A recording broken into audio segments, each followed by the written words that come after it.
Belajar Akuntansi, saya Rudianto yang telah memandu untuk mempelajari akuntansi selangkah demi selangkah, bagian demi bagian di dalam video-video tutorial sebelumnya. Kembali menemani untuk melangkah lebih jauh dalam mempelajari akuntansi. Di dalam video ke-24 ini yang merupakan bagian dari rangkaian tutorial akuntansi dasar, kita telah masuk ke perusahaan manufaktur. Karena perusahaan manufaktur memiliki karakteristik yang berbeda dengan perusahaan jasa maupun perusahaan dagang, maka cara mencatat transaksi di perusahaan manufaktur juga tidak sepenuhnya sama. Keberadaan jenis biaya di dalam perusahaan manufaktur yang lebih beragam akan membentuk struktur biaya yang lebih rumit. Video ini merupakan bagian kedua dari dua bagian yang membahas struktur biaya di perusahaan manufaktur.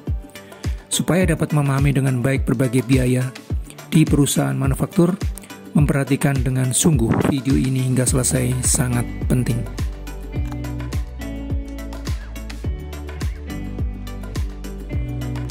Perusahaan manufaktur adalah perusahaan yang mengolah bahan mentah menjadi barang yang siap digunakan.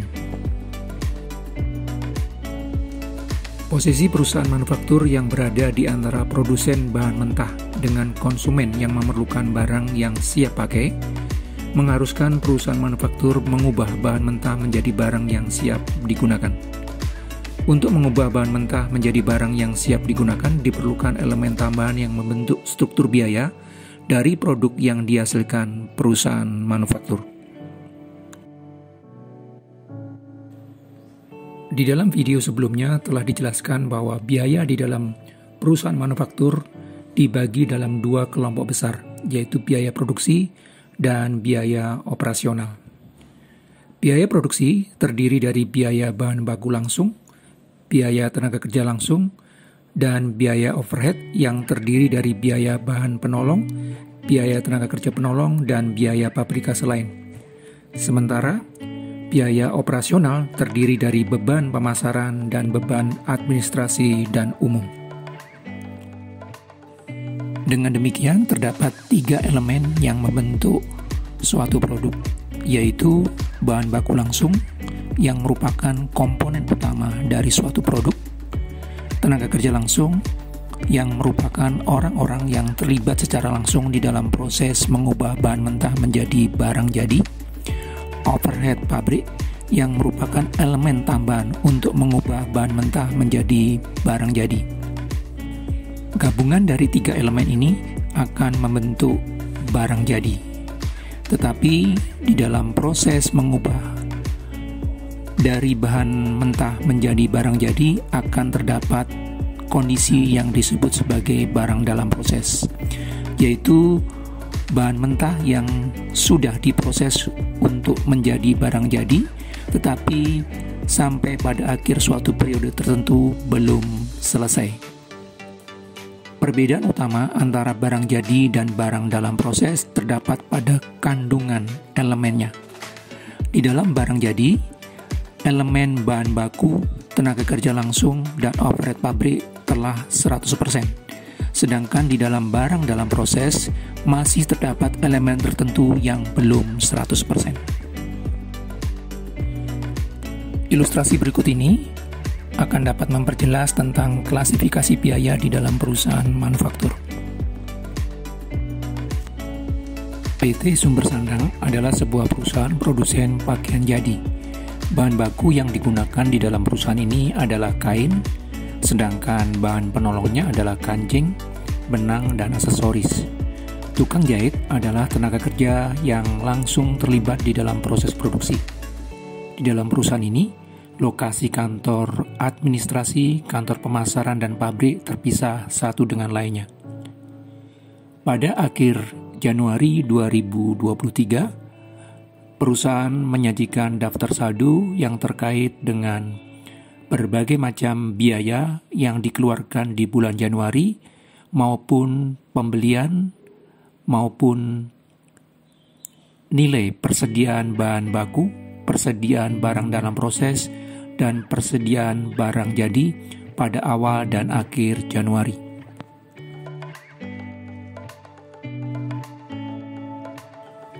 Untuk menghitung nilai biaya bahan baku yang dikeluarkan di dalam suatu periode, yang harus dilakukan adalah menjumlahkan nilai persediaan bahan baku pada awal periode dengan nilai pembelian bahan baku pada periode yang bersangkutan dan mengurangkannya dengan nilai persediaan bahan baku pada akhir periode tersebut. Persediaan bahan baku pada awal periode ini adalah 140 juta ditambah dengan nilai pembelian bahan baku pada bulan Januari sebesar 266 juta, lalu dikurangi dengan nilai persediaan bahan baku pada akhir Januari sebesar 115 juta, menghasilkan biaya bahan baku pada bulan Januari sebesar 291 juta. Karena biaya produksi terdiri dari biaya bahan baku, biaya tenaga kerja langsung, dan biaya overhead, maka untuk menghitung biaya produksi pada suatu periode tertentu dilakukan dengan menjumlahkan ketiga macam biaya tersebut.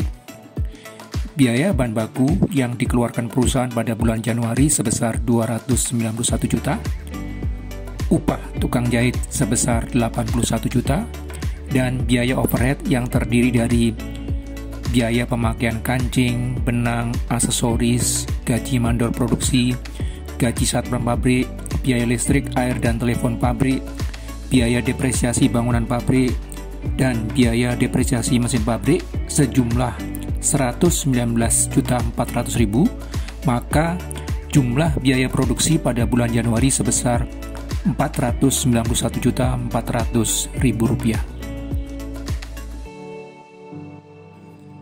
Harga pokok produksi adalah biaya produksi untuk menghasilkan sejumlah produk yang telah selesai diproses dari bahan baku menjadi barang jadi yang siap dijual di dalam suatu kurun waktu tertentu.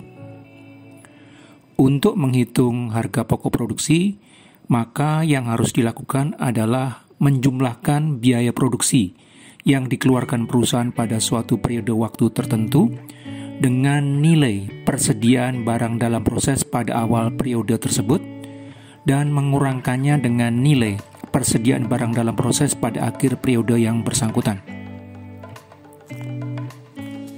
Dengan demikian, biaya produksi yang dikeluarkan perusahaan pada bulan Januari sebesar 491.400.000 ditambah dengan nilai persediaan barang dalam proses pada awal Januari sebesar 320 juta, lalu dikurangi dengan nilai persediaan barang dalam proses pada akhir Januari sebesar 265 juta, menghasilkan harga pokok produksi sebesar 546.400.000 rupiah. Itu berarti harga pokok produksi sebesar 546.400.000 rupiah tersebut mencakup biaya bahan baku langsung, biaya tenaga kerja langsung, dan biaya overhead yang telah dikeluarkan perusahaan untuk menghasilkan sejumlah produk yang telah selesai diproses dan siap dijual di bulan Januari. Kandungan dari setiap jenis biaya di dalam produk tersebut telah 100%. Beban pokok penjualan di dalam perusahaan manufaktur adalah biaya produksi dari produk yang telah terjual di dalam suatu periode waktu tertentu. Untuk menghitung beban pokok penjualan, yang perlu dilakukan adalah menjumlahkan harga pokok produksi di dalam suatu periode waktu tertentu dengan nilai persediaan barang jadi pada awal periode, lalu menguranginya dengan nilai persediaan barang jadi pada akhir periode yang bersangkutan. Dengan demikian, harga pokok produksi pada bulan Januari sebesar 546.400.000 rupiah ditambah dengan nilai persediaan barang jadi pada awal Januari sebesar 118 juta, lalu dikurangi dengan nilai persediaan barang jadi pada akhir Januari sebesar 222 juta, menghasilkan beban pokok penjualan sebesar 442.400.000 rupiah. Itu berarti beban pokok penjualan sebesar 442.400.000 rupiah tersebut menunjukkan informasi dari biaya yang dikeluarkan untuk menghasilkan sejumlah produk yang telah terjual dengan nilai penjualan sebesar 765 juta di bulan Januari.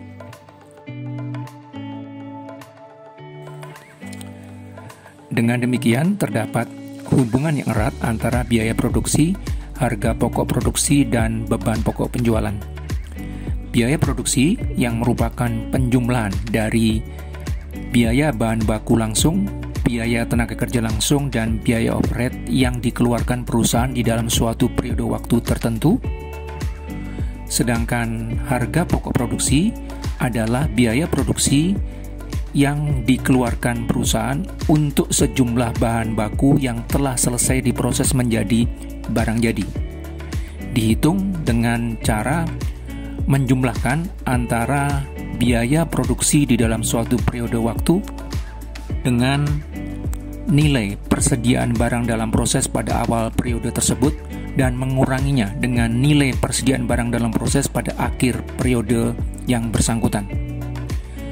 Sedangkan beban pokok penjualan merupakan biaya produksi dari barang jadi yang terjual di dalam suatu periode waktu tertentu. Beban pokok penjualan dihitung dengan menjumlahkan antara harga pokok produksi di dalam suatu periode waktu tertentu dengan nilai persediaan barang jadi pada awal periode yang bersangkutan dan mengurangi dengan nilai persediaan barang jadi pada akhir periode tersebut.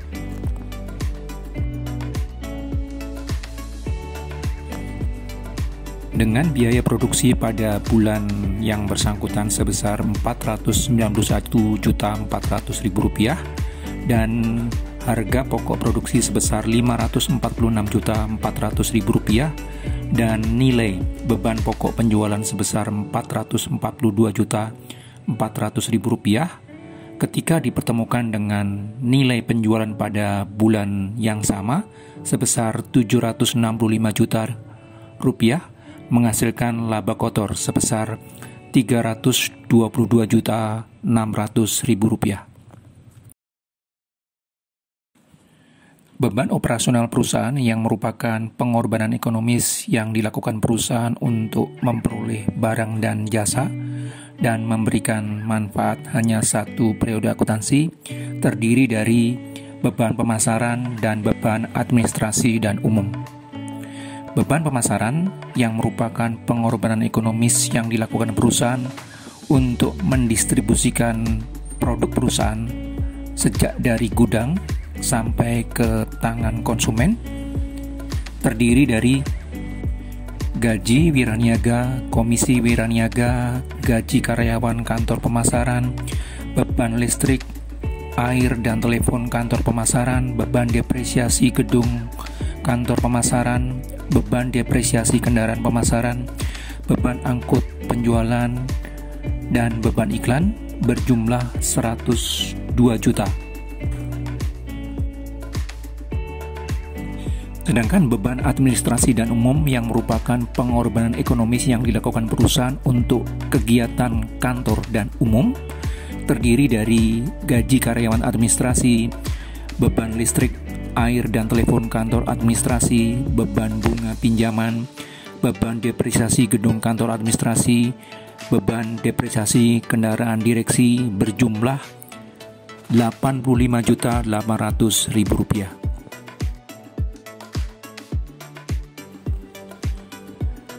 Ketika beban operasional sebesar Rp187.800.000 yang terdiri dari beban pemasaran sebesar 102 juta dan beban administrasi dan umum sebesar Rp85.800.000 dikurangkan dari laba kotor sebesar Rp322.600.000 yang telah dihitung sebelumnya, menghasilkan laba usaha pada bulan yang bersangkutan sebesar Rp134.800.000.